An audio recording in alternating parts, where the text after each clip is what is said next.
미래 교회 모델을 탐색하는 여정에 참여해 주셔서 감사드립니다. 저는 송인설 교수입니다. 오늘은 9번째 시간으로 레슬리 뉴비긴의 선교적 교회론에 대해 알아보겠습니다. 선교적 교회론을 주창한 사람은 레슬리 뉴비긴이라는 선교사 겸 선교 신학자입니다. 이분은 영국 분이고요. 케임브리지 대학교 퀸즈 칼리지에서 SCM 기독 학생 운동 활동을 하다가 회심을 했습니다.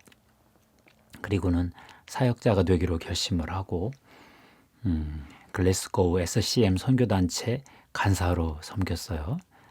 그리고 33년부터 3년 동안 케임브리지 웨스트민스터 칼리지에서 신학 공부하고요. 36년 27세 때 스코틀랜드 장로교회 에딘버러 노회에서 안수받고 바로 인도 선교사로 파송받았습니다. 이분은 에큐메니컬 학생운동에 참여하면서 회심을 하고 마치 복음주의 선교사처럼 인도 선교를 하러 떠난 거죠. 뉴비긴은 사역이 4단계의 발전을 거친 독보적인 어떤 그런 선교사입니다. 첫 번째 36년에 인도에 가서 59년까지 선교 사역을 잘 감당을 했습니다. 장장 23년 아주 전통적인 선교 사역을 했어요. 복음주의 선교사들이 하는 건 다 했고요. 오지 선교도 하고 직접 밀림에 들어가서 복음도 전하고 평신도 전도자 양성도 하고 그랬습니다.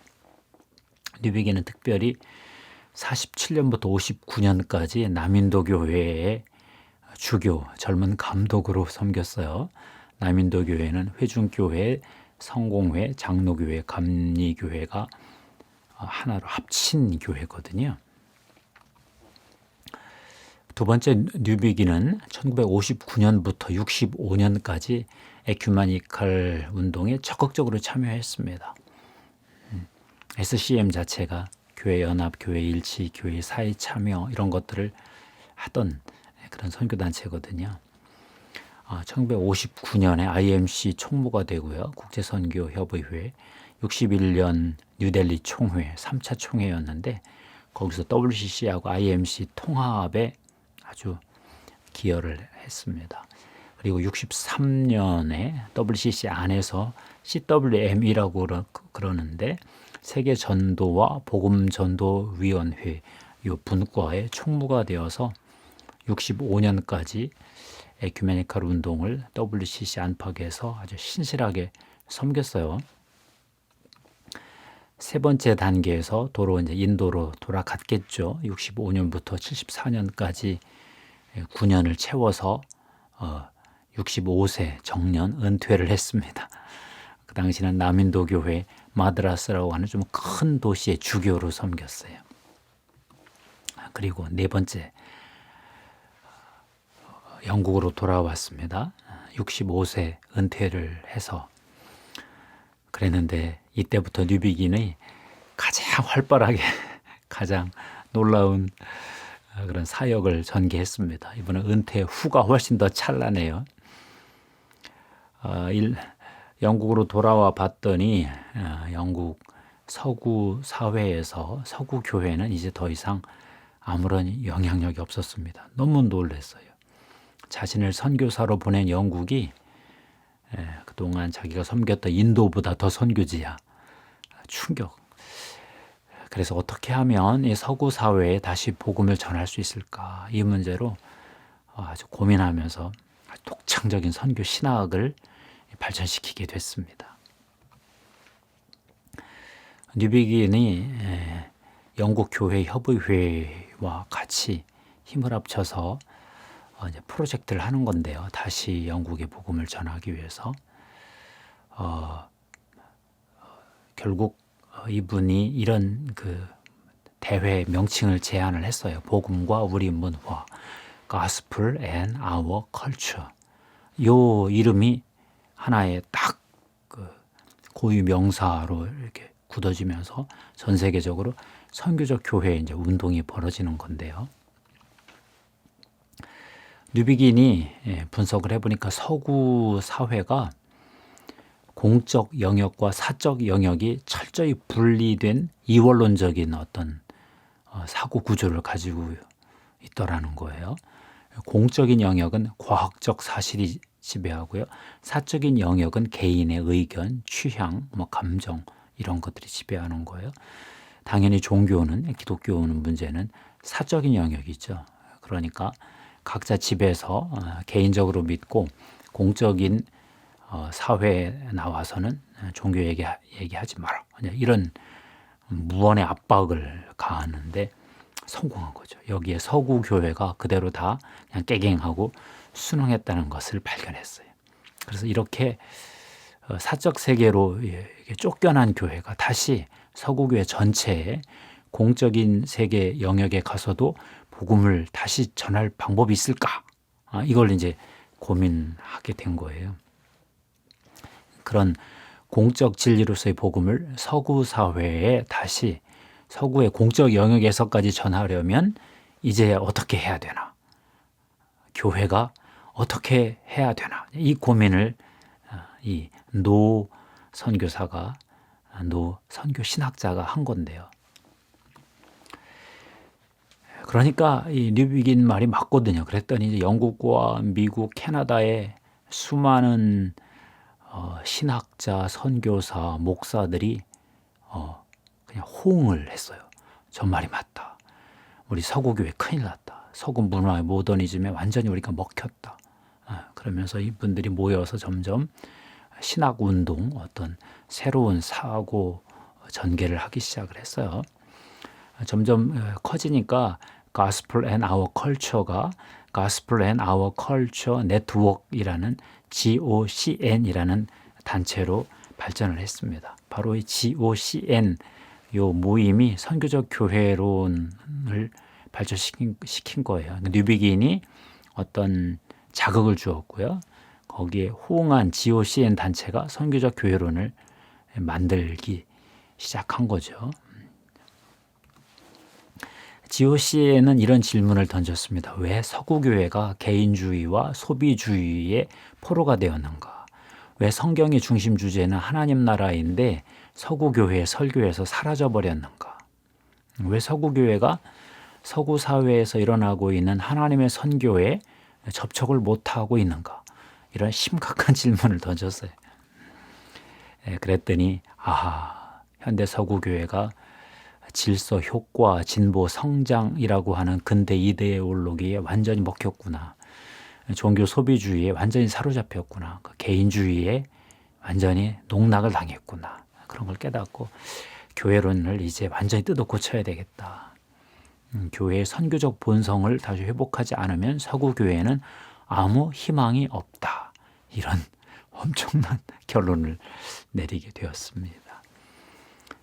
드디어 GOCN 북미 단체가 98년에 자기들의 신학 세미나 했던 걸 모으고 막 아티클을 모아서 책을 하나 출판을 했는데 그 책 이름이 Missional Church, 선교적 교회라는 책이었습니다. 하나님의 선교, 미시오 데이 개념에서 선교적 교회가 나왔다 이런 걸 했고요. 하나님의 선교, 미시오 데이라는 게 뭐냐면 선교의 주체는 인간이 아니라 하나님이다 그런 건데 하나님이 하나님의 선교를 전개하는데 거기에 참여하는 교회는 선교적 교회일 수밖에 없다. 그런 뜻이었어요. 과거 크리스텐돔, 기독교 국가, 기독교 사회 그런 체제가 있었죠. 그때는 교회를 세워놓으면 사람들이 왔습니다. 왜? 교회가 영향력이 있으니까. 이제 교회는 더 이상 영향력이 없습니다. 세워도 세상 사람들이 오지 않습니다. 교회의 사회적 영향력이 점점 없어져서 있는 둥 마는 둥. 그래서 이제 선교적 교회는 무엇을 주장을 했냐 하면 사람들이 안 오니까 이제 교회가 가자. 주님이 우리를 세상에 파송했으니 선교적 교회는 불신자 속으로 들어가야 되겠다. 이런 엄청난 선언을 하게 된 거죠. 저도 이 미셔널 처치, 선교적 교회를 열심히 읽었습니다. 너무 어렵더라고요. 이것이 원래 신학자들끼리 나누어 보려고 만든 책이라고 그래요. 근데 목사님들이 목회가 너무 힘드니까 이 책을 이해도 안 되는 책들을 막 읽은 거예요. 아, 저도 읽으면서 무슨 뜻인지는 알겠다. 신학적으로 이해가 된다. 다만 선교적 교회가 구체적으로 어떻게 이루어지는지 모르겠더라고요. 그래서 제가 참 고개를 갸우뚱했어요. 그랬는데 저에게 복음주의자들이 쓴 선교적 교회론 책이 이렇게 좀 선물로 들어왔어요. 그 책 이름이 뭐냐면 마이클 프로스트하고 앨런 허쉬라는 분이 쓴 책인데 새로운 교회가 온다 이런 책이었습니다. The Shaping of Things to Come 2003년 책인데 호주에 풀지라는 선교 단체가 있는데 이걸 운영하는 분들이에요. 한 분은 또 교수시기도 하고 자기들이 선교적 교회를 한번 개척을 해본 거예요. 선교적 교회의 그 신학에 따라서 성공을 했어요. 그래서 이분들이 드디어 자기들의 경험을 정리해가지고 책으로 썼는데 저에게 너무 도움이 됐습니다. 선교적 교회론이 구체적으로 손에 잡혔어요.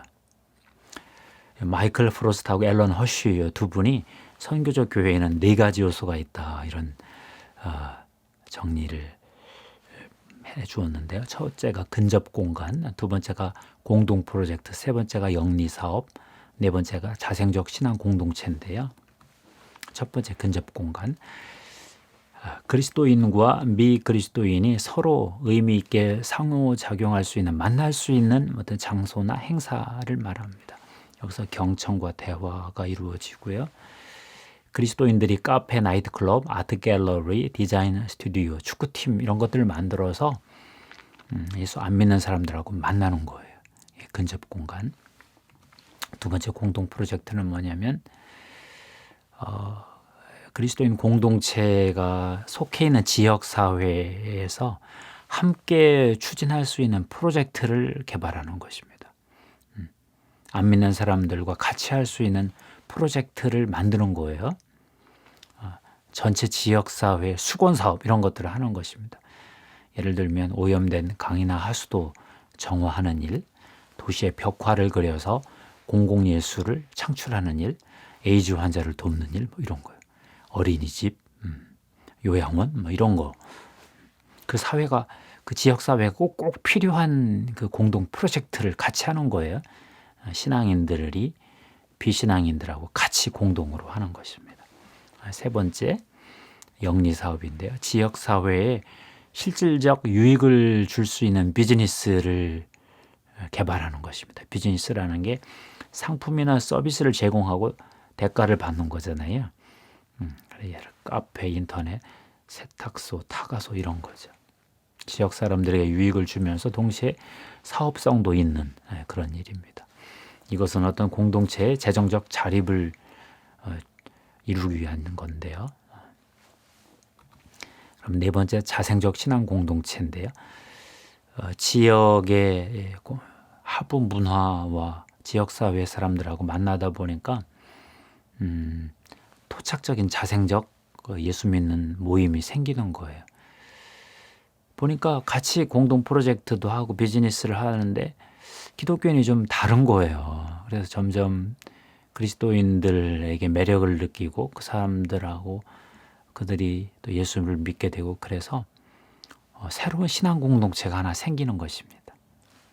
종합을 하면 그리스도인이 비그리스도인, 미그리스도인과 같이 만날 수 있는 근접 공간을 만들고요. 근접 공간에서 공동 프로젝트를 추진하든지 영리사업, 비즈니스를 추진하든지 해서 그 지역의 토착적인 자생적 선교 공동체를 형성하는 것입니다. 좀 어렵죠. 이걸 제가 가만히 고민해 보니까 이 선교적 교회는 이중 공동체구나 하는 것을 제가 발견을 했어요. 어떤 지역사회 공동체가 있어요. 거기서 신자들이 비신자들하고 미신자들하고 같이 사업을 벌이는 거죠.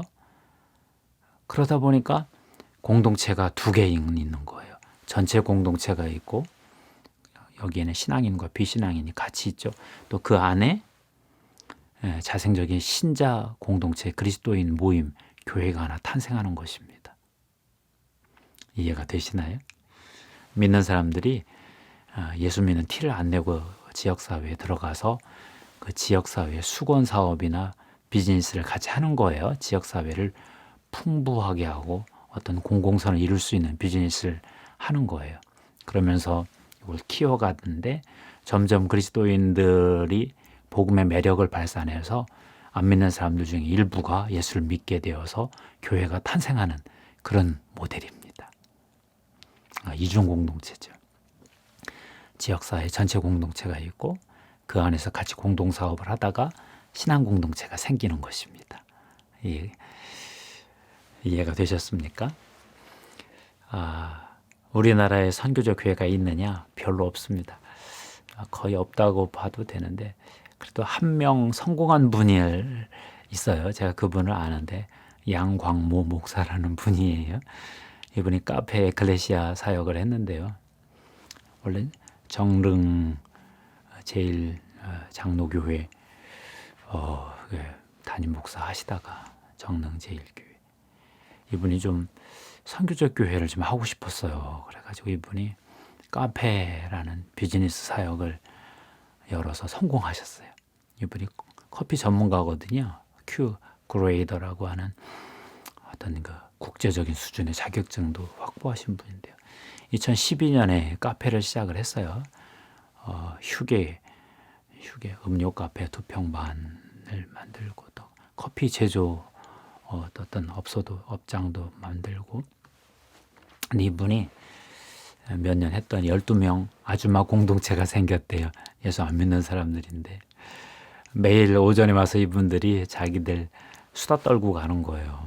10명에서 15명 정도가 생겼는데 이분들은 목사님을 오빠라고 부르고 사모님을 언니라고 부르고 그러니까 이들이 이제 커피 중독이 된 건데 이 목사님은 이들을 예수님 믿게 하려고 노력을 하는 거죠.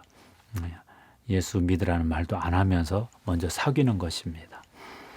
이분은 주일날도 공동체가 있어요. 신자 공동체가 한 25명 정도 있고 미신자 공동체가 또 12명이 있고 그러면서 이제 어떤 그 선교적 교회를 추구하시다가 2019년까지 하시고 지금은 또 새로운 어떤 지역 교회 개교회하고 그 교회가 좀 문제가 있어서 좀 통합을 해서 좀 새로운 시도를 한다고 그래요. 그래서 그 교회를 중심으로 이게 소형 교회가 어떻게 또 그 지역 사회에서 선교적 교회를 할까 이런 그런 고민을 하고 있어요. 선교적 교회는 이렇게 작은 교회만 있는 건 아니에요. 카페 사역만 하는 이런 작은 교회만 있는 건 아니고 중형 교회도 하고 대형 교회도 해요. 예를 들어 팀 켈러 목사님이라고 뉴욕의 리디머 장로교회가 있는데 이분 현재는 은퇴하셨습니다. 이분은 교인들을 복음주의 신앙으로 잘 키운 다음에 뉴욕시 전체를 향하여 파송을 합니다. 비즈니스 현장으로 어떤 직업의 현실로 자원봉사하는 어떤 그런 곳으로 어떤 정치 헌신하는 곳으로 막 보내요. 이번에 센터 처치라는 책을 쓰셨는데 제가 읽고 참 감동을 많이 받았어요. 앞으로 이 선교적 교회가 다양한 형태로 발전할 것 같아요. 전통적 교회가 선교적 교회를 시도할 수도 있고요. 건강한 교회가 선교적 교회를 추구할 수도 있고요. 셀교회 가정교회가 선교적 교회를 시도할 수도 있어요. 아니면 선교적 교회가 셀교회 가정교회도 할 수 있고요. 사실 릴콜의 오가닉 처치 같은 것은요. 가정교회하고 선교적 교회 두 개를 합친 거거든요. 놀랍죠. 예. 앞으로 우리가 선교적 교회의 미래를 좀 더 좀 지켜봐야 되겠어. 이제 막 시작이 되어서 이제 막 해보는 거니까.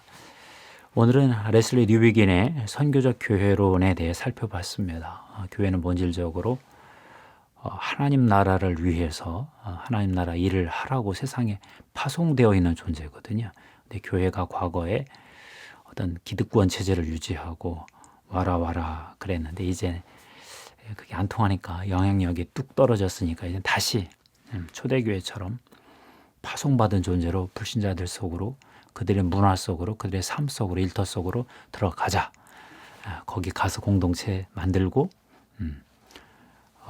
나중에 전도해서 교회 공동체까지 만들자. 충격적이죠. 복음주의 선교적 교회론에서 제가 많이 위로를 받았습니다. 마이클 프로스트, 앨런 허쉬, 새로운 교회가 온다. 참 좋았습니다. 이 책 이외에도 복음주의 선교적 교회 운동가들이 쓴 책들이 최근에 많이 나왔어요. 혹시 오늘 나눈 내용 중에 질문이 있거나 더 자세히 알고 싶은 것이 있는 분들은 댓글을 남겨주십시오. 감사합니다. 하나님께 영광 돌립니다.